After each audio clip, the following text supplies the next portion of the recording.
അങ്ങനെ ഡേ 3ലേക്ക് വന്നിരിക്കുകയാണ്. അങ്ങനെ ഇന്നലത്തെ രാത്രിയത്തെ ഡിന്നറൊക്കെ കഴിച്ച് നല്ല ആലു പൊറോട്ടയും നെയ്യൊക്കെ ഉണ്ടായിരുന്നു. അങ്ങനെ അതൊക്കെ കഴിച്ച് ഓവർ എക്സ്പ്രഷനൊക്കെ ഇട്ട് അപ്പോൾ നമ്മുടെ ഫൈനൽ ഡെസ്റ്റിനേഷൻ ആയിട്ടുള്ള സ്ഥലത്തെത്തി. അപ്പോൾ ഒന്ന് റീചെക്കൊക്കെ ചെയ്ത് പിന്നെ നേരെ ട്രെയിനിന് പുറത്തിറങ്ങി. ഹൗ എന്താ ചൂട്! ആ AC ഇങ്ങോട്ട് ഇറങ്ങിയപ്പോൾ.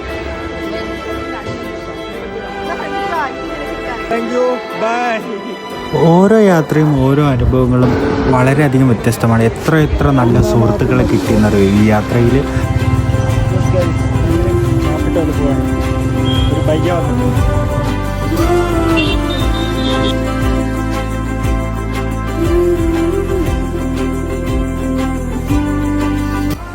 അപ്പം നിങ്ങൾക്ക് ഏകദേശം ഐഡിയ കിട്ടിയിട്ടുണ്ടാവുമല്ലോ ഞാൻ എങ്ങോട്ടേക്കാണ് വന്നതെന്നുള്ള കാര്യം. അതെ ഗൈസ്, നമ്മൾ ഡൽഹിയിലോട്ടാണ് വന്നിരിക്കുന്നത്. ഒരു വർക്ക് റിലേറ്റഡ് ആയിട്ടാണ് വന്നിരിക്കുന്നത്.